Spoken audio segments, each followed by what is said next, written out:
Boa noite, irmãos. Bendito seja Deus, que tem nos abençoado com toda sorte de bênção. Em primeiro lugar, eu gostaria de agradecer a Deus pela sua vida, por você estar aqui, pela confiança de permitirem que novamente eu possa ser instrumento de Deus. E nessa semana, eu estive orando e buscando de Deus, e Deus falou fortemente ao meu coração no texto que eu gostaria de compartilhar com os irmãos. Ele se encontra... Você vai ter que passar aí. Deixa eu ver se funciona agora. Tá.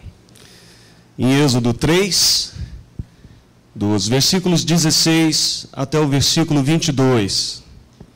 Eu vou ler, eu vou esperar um tempinho você achar.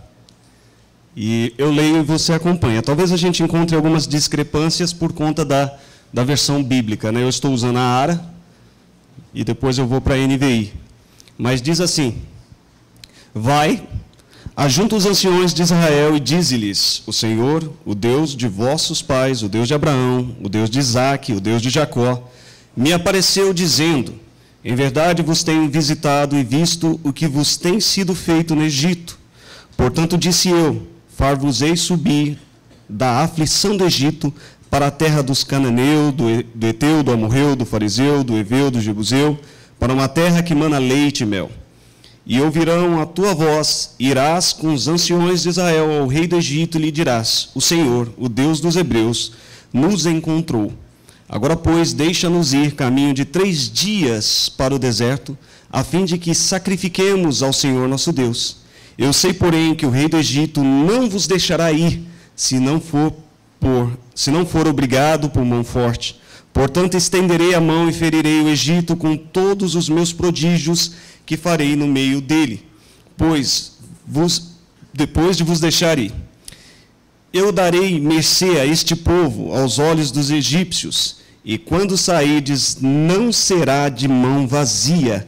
Cada mulher pedirá à sua vizinha, à sua hóspeda, joias de prata, joias de ouro e vestimentas, as quais poreis sobre os vossos filhos, e sobre vossas filhas despojarei os egípcios.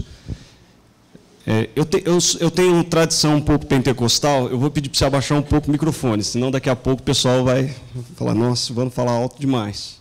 Então, antes que isso ocorra, eu já estou... Você maneira aí, que eu vou tentar maneirar aqui. O que é interessante dessa passagem, meus irmãos, é que quando nós olhamos o panorama de quando Deus se apresentou a Moisés e disse essas palavras, o povo de Israel, eles haviam prosperado no Egito através dos feitos de José no Egito. E enquanto José era um governador do Egito e tinha o favor de um faraó ao seu lado, o povo prosperou muito e se tornou grande e numeroso. Após a morte do monarca, um outro subiu ao poder, um mais administrativo, um mais estrategista, e ele olhou e falou assim: esse povo é muito grande. Esse povo é grande demais. Esse povo de Israel gosta de ter filho. Crente gosta de ter filho. Eu sou de uma família de 9 irmãos. Eu posso dizer para você, crente mesmo, ele gosta de ter filho. E o faraó começou a olhar e falou assim: olha, venhamos e convenhamos, eles são mais do que nós. Se nós tivermos uma guerra, é jogo para eles se unirem com os inimigos e tomarem o que é nosso. Administrativamente falando, o faraó não estava errado. Ele não estava errado, realmente era isso. O povo era muito maior. Era muito mais o povo que era escravo do que o povo que dominava a nação. Então o faraó chega e fala assim: olha, vamos fazer o seguinte, hebreu é escravo agora. E por 400 anos, irmãos, às vezes a gente lê as passagens bíblicas, a gente não tem uma ideia profunda do que está acontecendo. São 4 gerações. Isso se a expectativa de vida fosse um pouco mais parecida com a nossa. Hoje, se não me falha a memória, está em 80 anos a expectativa de vida de um brasileiro. Mas naquela época, a expectativa de vida, eu já seria idoso, com 40 anos. Já estaria, meu filho, pedindo a morte. Um escravo era muito simples, a gente não entende o conceito de escravidão daquela época. Não tinha ali 13º, férias, feriado. Hoje é feriado, dia do trabalho. Não tinha isso não, meu amigo. Não tinha, olha, o cara vai sair de férias, dá 30 dias aí para o escravo. Não era assim não, era bem assim. Morreu, próximo, continua empurrando esse negócio aqui. Você trabalhava até morrer. São 400 anos que o povo de Deus olhou e falou assim, quer saber? Deus se esqueceu da gente. Não há um Deus. 400 anos, o filho do filho do filho, e ainda é escravo. E Deus então aparece de forma poderosa a Moisés, conversa com Moisés, se apresenta a Moisés, diz a Moisés, eu sou o grande eu sou. Sou eu, o Deus dos teus antepassados, eu, o grande Deus, eu estou me revelando a você. Agora você pega os anciões, vai até Faraó e diz para ele uma ordem direta, deixai o meu povo ir. E é interessante agora nós analisarmos a reação de Faraó a esta ordenança de Deus. E eu gostaria de analisar com os irmãos 4 reações que o Faraó teve quando recebeu uma ordem direta de Deus. E a primeira delas está no livro de Êxodo, no capítulo 8, no versículo 25, que diz o seguinte, vou esperar você achar. Então o Faraó mandou chamar a Moisés e Arão e disse, vão oferecer sacrifício ao seu Deus, mas não saiam do país. A primeira proposta que Faraó faz ao povo de Deus foi a seguinte, ele olhou para Moisés e falou assim, eu entendi quem é o seu Deus, eu entendi qual é a sua disposição perante esta nova fé, mas vamos fazer o seguinte, você pode adorar o seu Deus, mas não sai do país, fica aqui. Rapaz, você já pensou na logística de tirar mulheres, crianças, idosos, caminho 3 dias... E no deserto, você não vai nem para um oásis, você vai para o meio do deserto, meu amigo. Vai não, fica aqui. O mundo faz exatamente a mesma coisa comigo e com você. Domingo, 4 horas, meu irmão. Corinthians está ganhando do São Paulo de novo. E eu sou São Paulino, tá? Só para não falar que eu estou puxando sardinha dos corintianos. De novo. Ai, não, fica aí, rapaz. Para que ir para a igreja? Para quê? Você vê que agora os princípios cristãos começam a ser negociados. Faraó começa a negociar com Moisés aquilo que Deus havia lhe ordenado. Não, eu entendi, você precisa adorar, você precisa ser um adorador, mas não vai não, fica aqui, tem internet, rapaz, do que você quiser, pregação do que você quiser, com um pastor que você gostar, isso aqui, olha, é personalizado. É só acessar. Meu irmão, é lindo e maravilhoso. Você quer bênção? Entra no YouTube, tem 300 pregações de bênção. O que você quer? Libertação? Tem pregação de libertação. Nós literalmente estamos negociando agora aquilo que me agrada. Para Faraó, o que ele entendia não era a ordem de Deus, mas aquilo que agradava a ele. Vocês podem ir adorar. Mas adora aqui.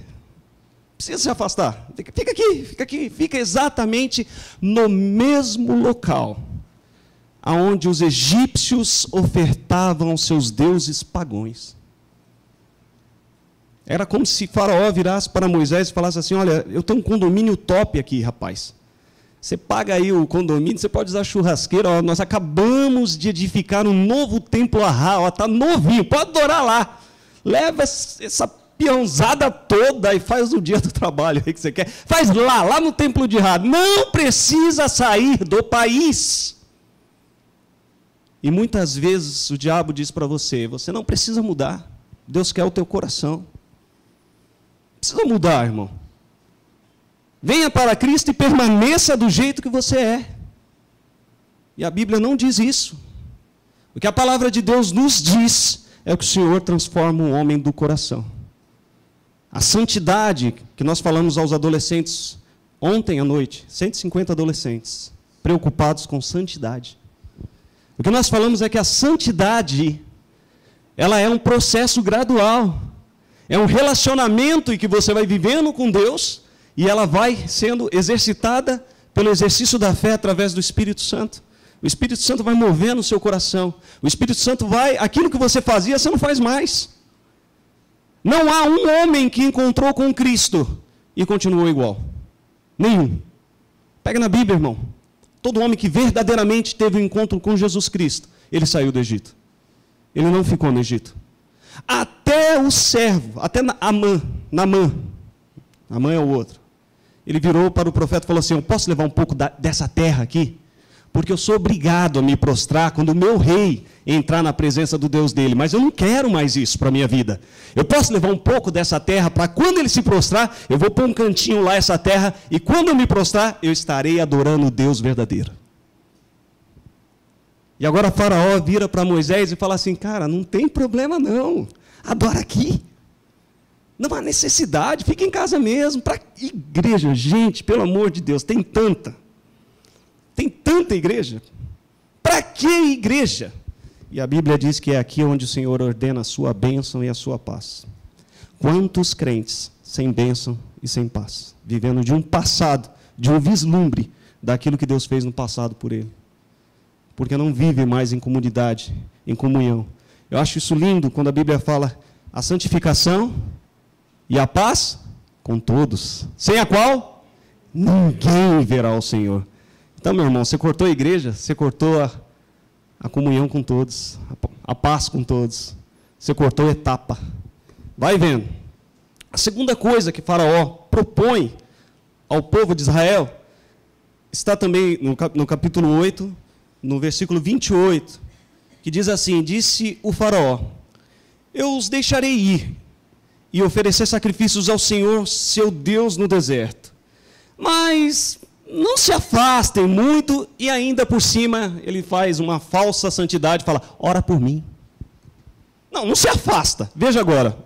Primeiro ele queria que você ficasse dentro, sem mudança. Agora, o que Faraó quer? Não vai 3 dias, vai 1. Porque a esperança de Faraó era que aquele povo voltasse para o Egito. Quando chegasse no meio do deserto, falasse assim: espera aí, eu vou voltar para trás. Não tem água potável, não tinha recursos. Irmãos, nós estamos falando de um dos desertos, tirando o Atacama, que é o mais seco do mundo, é o segundo. Os irmãos que tiveram oportunidade de ir lá sabem o que eu estou falando. A esperança de Faraó era ter de volta aquele povo. Sabe qual é a esperança do inimigo? Ter você de volta. Ter você de volta. Quantas vezes nós não vemos em reportagem coisas de homens que são extremamente agressivos com mulheres e depois ele fala: você vai voltar para mim. E aqui fica uma coisa muito interessante, irmãos, e muito perigosa. Quando Cristo nos liberta do pecado, nós precisamos nos afastar do pecado e irmos em direção a Cristo, irmos em direção a Deus. O que acontece muitas vezes não é isso, irmãos. Deus te liberta, Deus te livra e você flerta com o pecado. Muitas vezes é isso. Não, mas eu controlo. Relaxa, isso aqui... Ah, é? Você sabia que na relação homem-pecado, nunca houve um homem que falasse assim: eu domino o pecado. Sempre a relação, o pecado dominou o homem. E agora o que Faraó espera é que o povo fique próximo daquilo que era profano. Muito próximo daquilo que era profano. É interessante nós vermos que, se Cristo nos libertou, se o Filho vos libertou, a Bíblia diz que verdadeiramente nós somos livres, mas isso não é uma chancela para você brincar com o pecado. Isso não é uma autorização de você brincar e falar assim: olha, aqui, ó, eu estou livre do pecado mesmo. O que tinha problemas, vamos usar um exemplo prático, com bebida. Não, eu posso ter um bar na minha casa. Meu irmão, mas não foi isso que fez você perder tudo que você tinha? Não foi isso que fez você perder muitas coisas que você tinha? Deixa eu deixar uma aspa aqui, meu irmão. Eu não estou dizendo que beber é pecado. Eu estou dizendo que a falta de controle é. Como o jogo também é. O irmão não dizima, mas todo mês na Mega Sena ele aposta. Não, é R$3. Você já contou no final do mês quanto que dá? Nossa, irmãos, os irmãos estão entendendo como o Egito está próximo de nós? Os irmãos estão entendendo como muitas vezes no nosso dia a dia, na segunda, na terça, na quarta e na quinta, o Egito está muito próximo de nós? E isso é um perigo. Um perigo de retrocedermos naquilo que Cristo já fez por nós. Não distante disso, Faraó faz uma terceira proposta. Ele vira para Moisés no capítulo 11, 10 e 11, e ele diz Faraó, vocês vão mesmo precisar do Senhor quando eu deixar-los ir com as mulheres e as crianças. É claro que vocês estão com má intenção. E no 11 ele diz, de forma alguma, só os homens podem ir prestar culto ao Senhor, como vocês têm pedido. E Moisés e Arão foram expulsos da presença dele. É interessante que, primeiro, se você pegar um pouco antes do versículo 10, mais ou menos no 9 e no 8, Faraó vira para Moisés e fala assim, qual é a mesma ordem de Deus? Como se ele não soubesse. O próprio povo egípcio já estava virando para Faraó e falando para ele, você não está vendo que você não libertar esse povo está destruindo a nossa nação? Faraó chama Moisés e fala assim, fala para mim de novo, qual é a ordem mesmo? Você acha que Faraó não sabia o que Deus queria dele? Sabia. E é interessante ver que agora Faraó ele move-se em direção de algo que o mundo tem movido na vida de nós cristãos. Ele ataca diretamente a família. Irmãos, essa semana algo me chamou muita atenção, estudando no seminário, na aula de aconselhamento, em que o pastor que dá aula, ele falou que os índices de divórcio do mundo e da igreja são iguais. Em questão de divórcio, nós somos tão ímpios quanto o mundo. Há algo errado, meu irmão. Há algo muito errado. Nós estamos literalmente empatados com o mundo, ganhando por 1%. Isso é muito triste você ouvir isso do povo de Deus. Satanás tem usado de malícia e artimanha, que muitas vezes nós temos trabalhado no coração do adolescente sobre estas malícias, de falar assim, não há relacionamento que você entra segurando o pino do paraquedas. Já segurando, qualquer coisa eu salto fora. Não deu certo, meu amigo? Eu pulo fora. Isso aqui, eu não vou morrer aqui. E nós estamos igualzinho ao mundo. A família tem sofrido. Nós temos negociado os princípios cristãos, que são para a proteção da família, junto ao faraó deste mundo. Quantas vezes, irmãos, nós não ouvimos de pais de adolescentes, que não são da igreja, que já chegaram a olhar para mim e falar assim, quanto você cobra para ficar com meu filho no sábado à noite? Porque eu não sei mais o que fazer com esse jovem. Eu não estou falando de pais ímpios, são pais cristãos, que não são daqui. Glória a Deus que o povo aqui tem ajudado muito. E já de púlpito eu quero agradecer aos pais dos adolescentes que têm estado presentes, têm trazido os filhos, têm participado. Bendito seja Deus pela sua vida. Mas essa não é a realidade do povo de Deus. Nós estamos perdendo os nossos filhos dentro da igreja. Já cheguei a conversar com um adolescente que fala assim, não, peraí, isso aí é o Deus do meu pai, é o Deus da minha mãe, mas não é o meu. Não é o meu. Nós estamos exatamente aceitando a proposta do faraó. Não serve mesmo? Eu abro mão de filho, abro mão de esposa, abro mão daquilo que Deus te deu, irmão. Daquilo que Deus tem te dado. Muitas vezes nós abrimos mão do convívio familiar por um celular. São os novos deuses. Há um livro que diz os novos deuses, a internet, o celular, o entretenimento, e nós temos perdido tempo com estas coisas. E muitas vezes, os nossos filhos estão sendo criados por aplicativos de celular. Isso é uma coisa muito séria. O faraó vira para o povo de Israel e fala assim, vão os homens, podem ir, não tem problema com isso. Já que vocês querem ir, vai, vocês estão livres. Mas mulher e criança não. De forma alguma. Eu louvo a Deus quando vejo um grupo chamado Papo de Homem. Um grupo que pode apoiar os homens e falar, você tem que ser homem. Você é o pai dessa família. Você é o homem desta casa. Não estou falando isso com machismo. Não para se pôr como um leão, rugir na hora errada. Não é isso que eu estou falando. Estou falando de posição, que é aquela posição de sacerdote que Deus te deu. E é bênção quando o homem entende isso e trata a família em amor. Não distante disso, Faraó novamente faz a sua última proposta. Ele olha para Moisés e fala assim: tá bom, eu entendi, o povo tem que ir embora, não dá mais para suportar vocês aqui, Deus está pesando a mão sobre nós, funciona bem assim. No versículo 24, do 10, 24, ele diz assim: então o Faraó mandou chamar a Moisés e disse: vão e prestem culto ao Senhor, deixem somente, ó, uma Black Friday para vocês aqui, ó, somente as ovelhas e os bois. As mulheres e as crianças podem levar embora, mas deixa tudo aquilo lá, deixa boi, deixa ovelha. Você lembra que eu li no capítulo 21, no capítulo 3, no versículo 21, que dizia assim: eu darei graça, eu darei mercê a este povo aos olhos dos egípcios, e quando sairdes, não sairão de mão vazia. Não abra mão daquilo que Deus te deu, irmão. Não abra mão daquilo que Deus te deu. Moisés poderia falar: eu tenho o povo. Era isso que Deus mandou tirar, o povo. Não era a bênção completa de Deus. Não foi isso que Deus falou. O que Deus falou era que o povo sairia com ouro e com prata.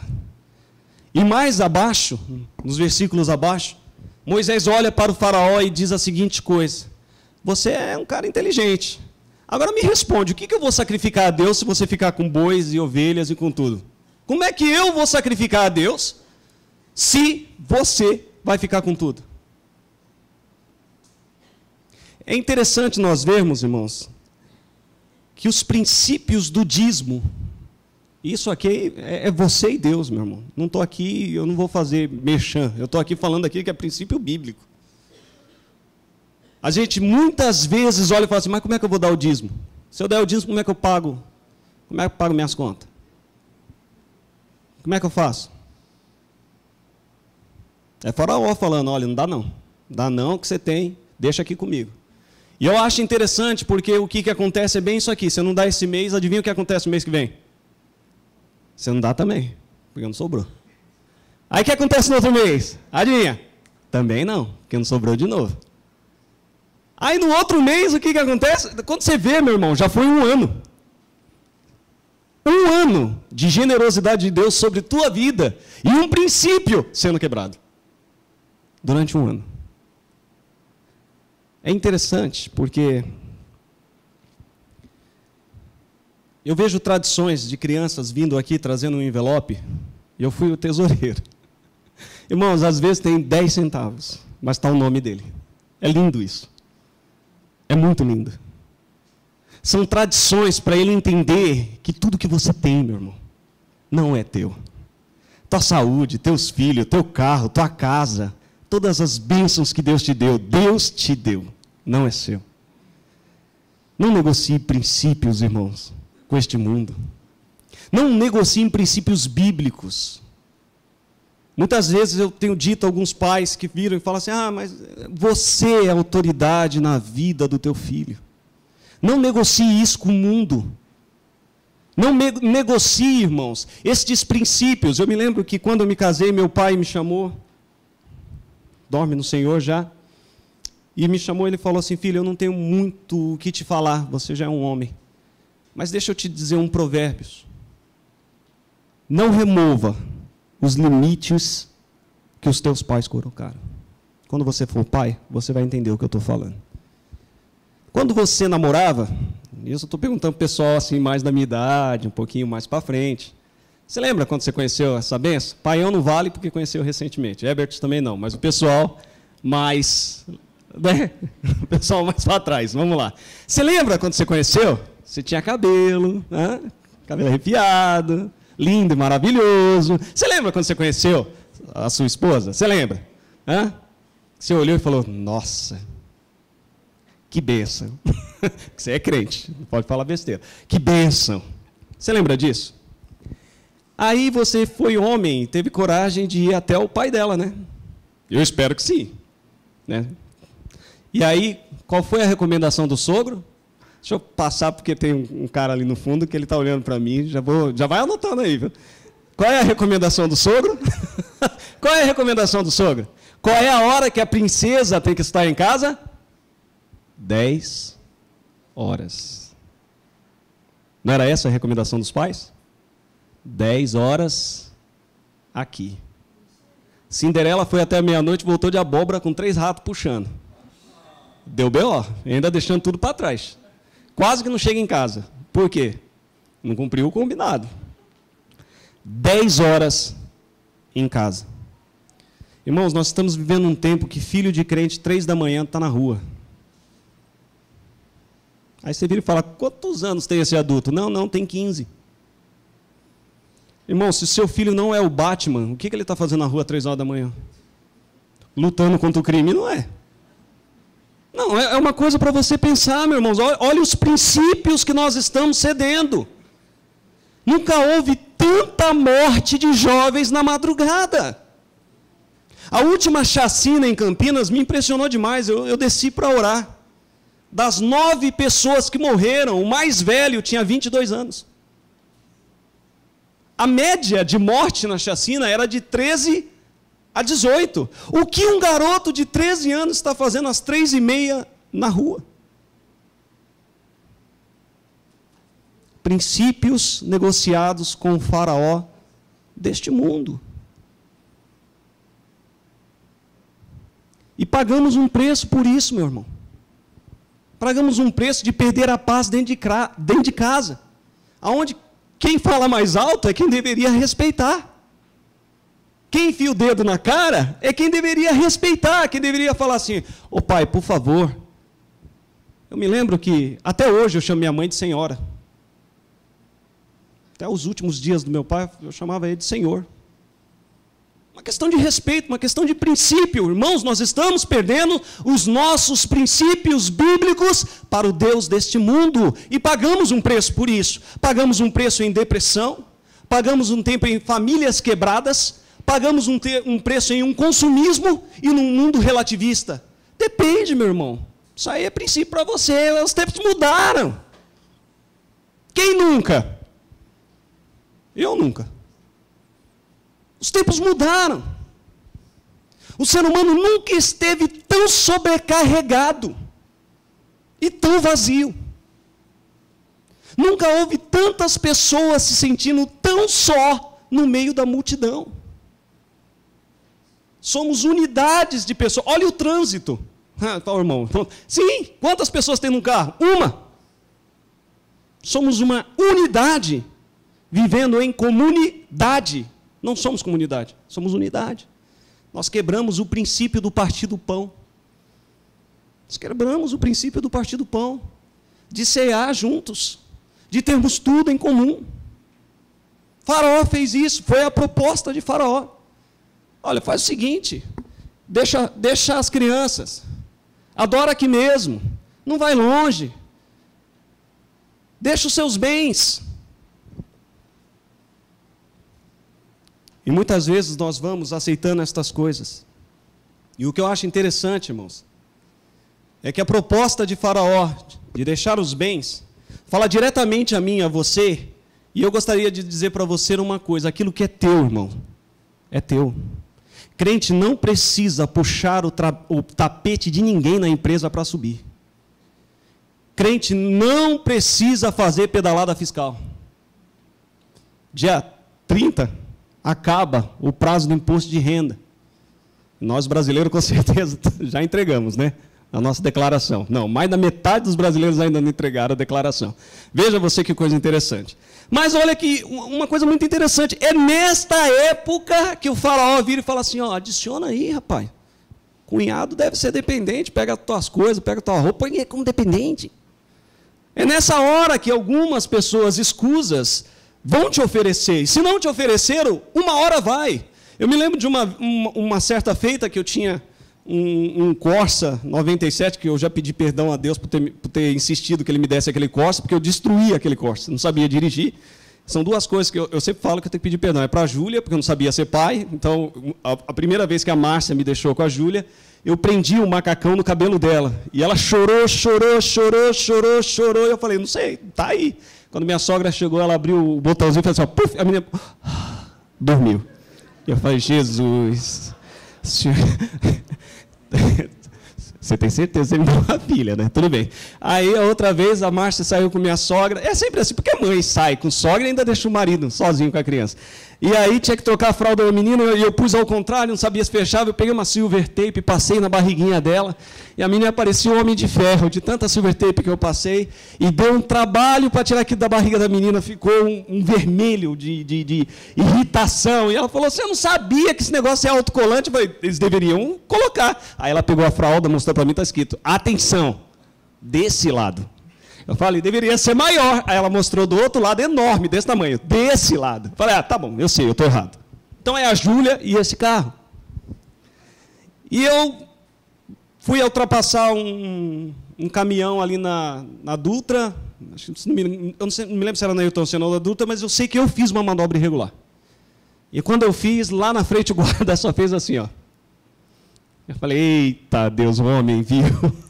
Oh, Deus. Encostei. Boa noite, cidadão. Eu falei, vai depender do senhor, né? Entendeu? Mas boa noite. Carteira e documento do carro. Dei a carteira e documento do carro. Ele pôs a mão no vidro assim e falou, o senhor sabe que o senhor fez uma manobra irregular ali atrás? Eu falei, estou sabendo. O senhor sabe que isso aí dá uma multa de, acho que 4 pontos na carteira, mais 100 e não sei quantos reais? Eu falei, estou sabendo. O senhor sabe que eu posso te multar? Eu falei, é por isso que nós estamos aqui. Então, funciona assim, quanto você vai me dar para eu não te multar? Eu falei, não, você pode me multar. Eu, não, por que eu vou te multar? Dá 50 conto aí que está tudo certo. Isso nunca aconteceu com você? Nunca aconteceu com você isso? Louvado seja Deus que o Senhor tem te protegido disso. Nós vivemos num país que se vende dificuldades para se vender facilidades.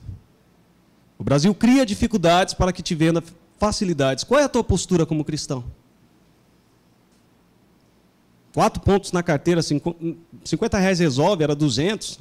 Melhor que Black Friday. Qual é a tua postura? Quando o faraó vira para você e fala assim, deixa os teus bens. Você ainda vai estar é lucro para você, ó, 50-50. 50% para você, 50% para mim. Eu não perco, você não perde. Você pode pecar, eu não te encho o saco. Olha uma coisa boa. Não é legal para você? Não é legal? Não é legalzinho para você? É legal para mim também. Vamos fazer assim, a gente racha. Essa foi a proposta de Satanás. Essa foi a proposta de Faraó, Moisés. Vamos negociar, não precisa sair, fica aqui, usa a estrutura. Se vai sair, vai rapidinho, vai lá e volta. Para quê, né? O que o mundo tem proposto ao teu coração? E adolescente é assim mesmo. Essa fase passa. De igual modo, irmãos, eu gostaria de analisar com vocês em Mateus 4, de 3 a 9, aquilo que o nosso Senhor também passou, da mesma forma que o povo dele passou por propostas indecentes, Jesus também. E a Bíblia diz que as propostas de Satanás diretamente a Jesus, começa no capítulo 4, no versículo 3, que diz assim, o tentador aproximou-se dele e disse, se você é o Filho de Deus, manda que estas pedras se transformem em pães. Veja que coisa interessante, Jesus estava 40 dias em jejum e em consagração.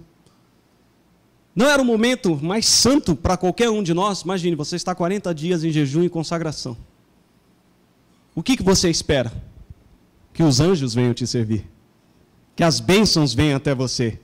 Sabe quem foi de encontro a Jesus? Satanás. Não foram as bênçãos. A primeira que Satanás faz, vai de encontro à necessidade de Jesus. O que Jesus tinha naquele momento? Fome. Com certeza fome. Satanás olha para Jesus e fala assim, ó, se você é o Filho de Deus, transforma essas pedras em pães. E sabe o que é o mais interessante? Jesus podia transformar as pedras em pães. Ele tinha poder para isso. Não era algo impossível para Jesus. O que Satanás oferece para Jesus era algo que estava ao alcance do braço dele. Jesus poderia transformar aquelas pedras em pães. O que Satanás muitas vezes te oferece está ao alcance da sua mão. Ele não está te oferecendo algo impossível. É só um novo amor. Você tem que ser feliz. governo é corrupto, gente. Vai, meia nota, quem nunca? Quem não faz? É só, não percebeu aqui, ó. Em vez dela cobrar 40, cobrou 4. Ninguém viu. Estava ao alcance da mão. A primeira proposta de Satanás a Jesus Cristo foi ao alcance da mão. Do mesmo modo, ele faz conosco. Está ao alcance da sua mão. E é interessante nós lembrarmos que quando Caim, a situação de Caim e Abel, Deus aparece, Deus conversa com Caim e fala para ele: o pecado está na porta do seu coração, cabe a você dominá-lo. Deus deu um aviso direto a Caim. Deus só faltou falar para ele assim: ó, você vai matar teu irmão, cara. Do jeito que você está aí, se pegar, você mata. Você vai matar teu irmão. Estava ao alcance do braço de Caim.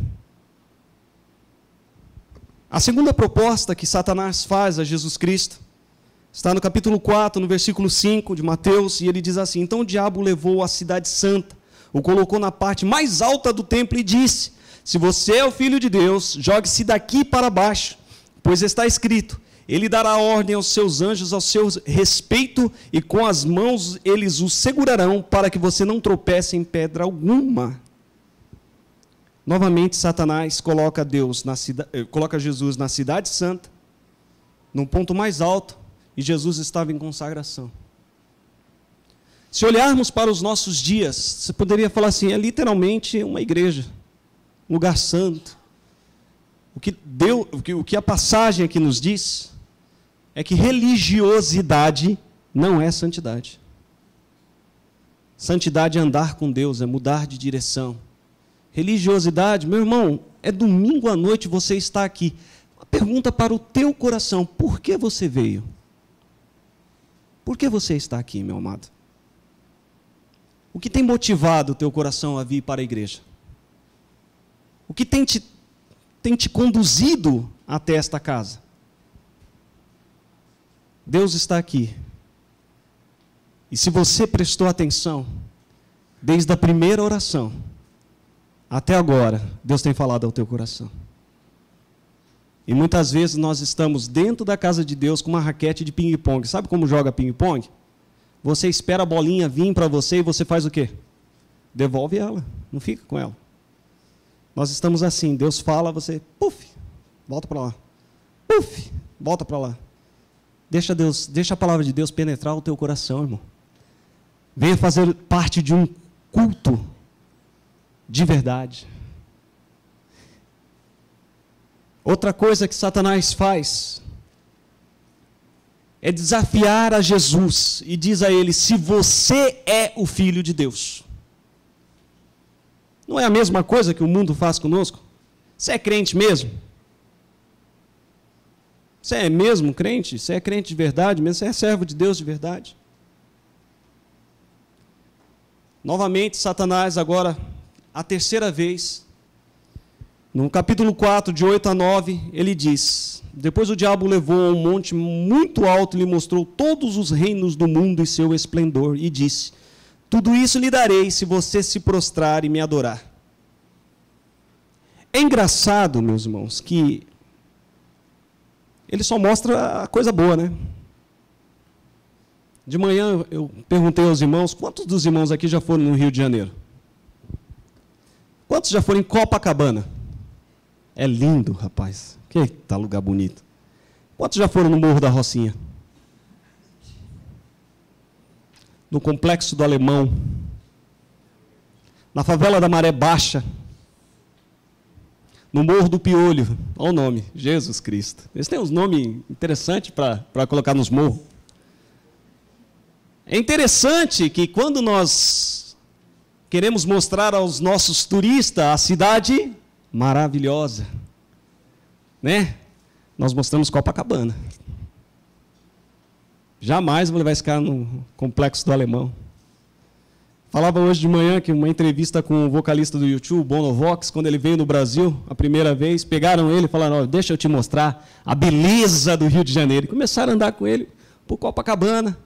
No meio da viagem, ele virou para o guia dele e falou assim, tá, quando você vai me mostrar a realidade? Ele falou, como assim? Eu falei, eu quero ir no Morro da Rocinha. O guia olhou e falou, meu Deus, como é que eu vou levar esse homem no Morro da Rocinha, sem avisar os traficantes antes? Só vai morrer lá. Mas não é o que o pecado faz comigo e com você? Ele põe um pacote bonito, lindo e maravilhoso. Eu falei isso de manhã. A milícia ela se impressiona mais com pacote do que com presente. Ela pega o pacote, principalmente se for prata, assim, sabe, esses brilhosos, ela fica assim na luz e balançando e fala, filho, o brinquedo é o outro, filho. Ela, não, mas pai, olha que legal, olha que legal. Ela fica muito encantada com o pacote. E isso é o que o pecado faz comigo e com você. Nós vemos as vantagens. Nós vemos as vantagens do pecado. É bom. Isso aqui é bom, rapaz. O que você não vê é o rastro de destruição que fica para trás. O que você não vê é a destruição que é causada através dos atos do pecado. Irmão, Satanás não é o Silvio Santos, não. Ele não veio dar dinheiro para ninguém, nem ficar, oh, você quer casa própria? Oh, ele veio matar, roubar e destruir. Esta é a função dele, esta é a missão, este é o desejo do coração dele. Se alguém perdeu, meu irmão, você com certeza está sendo beneficiado pelo sofrimento de alguém. Qual é a nossa identidade cristã? Perante as ofertas profanas deste mundo.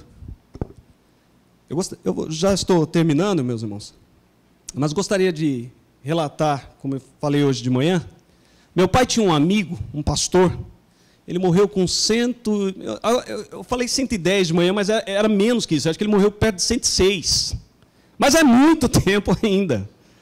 E quando ele estava lá perto dos 100 anos, qual foi o grande problema desse pastor? Ele viveu tanto que todo mundo da família dele morreu, só sobrou ele.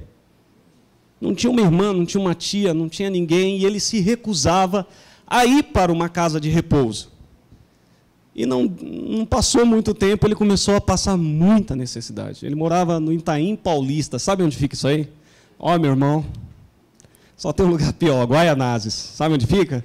Não, é anexo do inferno. Quando lota o inferno, manda para Guaianazes. É quase isso aí. E ele morava na divisa entre Itaim Paulista e Guaianazes. Falei, meu Deus, é um limbo onde eu morava. E num cortiço. Parecia o cortiço do Chaves. Ele morava numa casa e tinha mais 4 casas. E ele começou, isso ele contando para o meu pai, a igreja o ajudava quando ele aparecia, né? E um dia meu pai o levou para jantar em casa e ele contando, olha, Antônio, olha o que me aconteceu. Eu, aos 100 anos de idade, necessitado, passando fome. Clamei ao Senhor. Comecei a orar e a clamar, e a fome apertava, eu orava mais, e eu orava mais. E, de repente, as minhas orações foram interrompidas pelo barulho dos atabaques. E eu falei, Jesus, o que está acontecendo? A casa do lado, um novo terreiro de Umbanda havia se instalado. E agora, ele não conseguia se concentrar na oração, porque os homens lá faziam fuzuê. E ele orava, quando ele orava, o negócio parava lá, de repente, era aquela luta. E falando que num domingo ele pegou a Bíblia dele, né, o assembleano, ele se veste a caráter, né? O Vini está rindo porque ele sabe, ele tem os 5 ternos.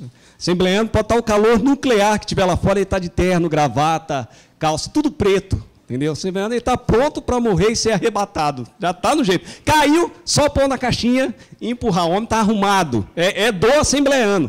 Eu estou falando isso, mas muito tempo eu me vesti assim. Por isso que eu tenho problema com terno, camisa e gravata, os irmãos não me levem a mal. E aí ele de terno, camisa e gravata e uma Bíblia não nada pequena, né, que o assembleano também gosta, entendeu? Eu estou com essa pequena aqui, mas eu tenho 2 grandonas, né? E ele indo para a igreja, o pai de santo lá estava fechando um negócio, olhou e falou assim, entendi, é crente, ó. Tá. Depois que ele voltou, o pai de santo falou assim, vem cá, vamos conversar? Nós estamos com um problema aqui, amigo. você está orando? Ele falou, lógico, meu amigo. Falou, então, quando você ora, o negócio não baixa lá. Você está entendendo? Você está atrapalhando o negócio. Ele falou, olha, meu amigo, e o que você quer comigo? Ó, vamos fazer o seguinte, a gente racha. Segunda, deixa eu ver os meus dias, quinta, sexta é meu. Segunda e quarta você ora. Domingo você vai para a igreja mesmo, sábado também. Então vamos fazer isso aí. Ele falou, eu não negocio os meus princípios, meu amigo, eu oro todo dia. Todo dia eu oro. Eu não vou negociar isso não, de forma alguma. Não quero isso. Ele falou, tudo bem, não tem problema não, mas os alvos do meu trabalho agora é você. Todo trabalho que eu fizer, seu nome vai estar lá. Ele falou, obrigado, e foi para casa. E ele orando a Deus, acabada a cesta básica que ele tinha recebido da igreja, o que acontece? A dona Fome veio conversar com ele de novo. E ele com fome, orando a Deus, e os atabaques lá batendo, e de repente parou lá. E ele ouviu um barulho na porta da casa dele, e quando ele me abre a porta, o que tem na porta da casa dele? Exatamente isso. Uma bacia de barro, cheia de farofa e um frango. Ele olhou para Deus e falou, Senhor, eu sou teu servo. Eu não posso passar por isso, mas eu amo farofa. Eu vou pegar. Pegou e entrou. Ele falou que comeu aquele frango por uma semana. E por alguns meses, aquele povo ficou sustentando ele sem saber. E ele falou que ele ficou tão sem vergonha, que um dia tinha uma coluna. Ele ficou atrás da coluna esperando o homem vir, olhou para um lado, olhou para o outro, veio com a bacia, colocou e falou, leva Exu. Aí ele saiu do lado e falou, não, não é Exu não, o nome é Olegário. E maneira na pimenta, pegou e levou embora. Final da história, o homem se retirou ali da região, o pastor Olegário já dorme com o Senhor. Mas veja, é uma situação um pouco mais extremada, isso que eu contei aos irmãos. Mas nós não devemos negociar os nossos princípios cristãos. Nós não devemos nos render às propostas indecentes deste mundo, irmão. Você sabe por quê? Porque o preço para te transformar em um redimido foi caro, irmão. Foi preço de sangue. Jesus não negociou com a cruz. Ele foi até o fim. Ele não foi só até o suplício do Império Romano. Ele não foi só até o castigo do chicote, virou e falou assim, ó, até aqui acho que deu, né? Tá bom. Eu já sofri. Eu já fui moído pelas transgressões desse povo. Ele foi até o fim. Ele se permitiu ser crucificado. Pois ele mesmo disse a Pedro, se eu quisesse, legiões de anjos desceriam aqui e resolveriam. Mas por causa de você, por causa de mim, ele falou, não posso negociar, eu tenho uma obra a concluir. Irmão, você tem uma obra a concluir. Não negocie a sua família com Satanás. Não negocie os teus princípios cristãos com este mundo. Ah, mas agora é assim. Não, não é. Não é o que a Bíblia diz. Não é o que Deus separou para você. Eu termino esta pregação com este versículo, que me chama muita atenção. De Hebreus 12, 1-2, que diz, portanto também nós, eu e você, uma vez que estamos rodeados por tão grande nuvem de testemunhas, livremo-nos de tudo que nos atrapalha e do pecado que nos envolve, e corramos com perseverança a corrida que nos é proposta. Tendo os olhos fitos em Jesus, autor e consumador da nossa fé.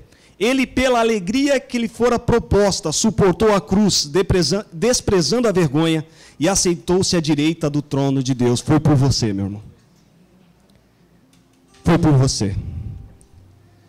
Irmão, há capacidade em você de dizer não para o que o mundo te propõe. Se é difícil para você, irmão, clame ao teu Deus e fala, Senhor, olha o que o mundo tem me proposto. Não é a tua vontade. A tua vontade é que eu seja santo e irrepreensível. A tua vontade é a minha família aos teus pés. Meus filhos são seus, eu sou seu, nós somos seus. Que o Espírito Santo de Deus possa tocar no seu coração e te guiar por este mundo mau. No nome de Jesus. Amém.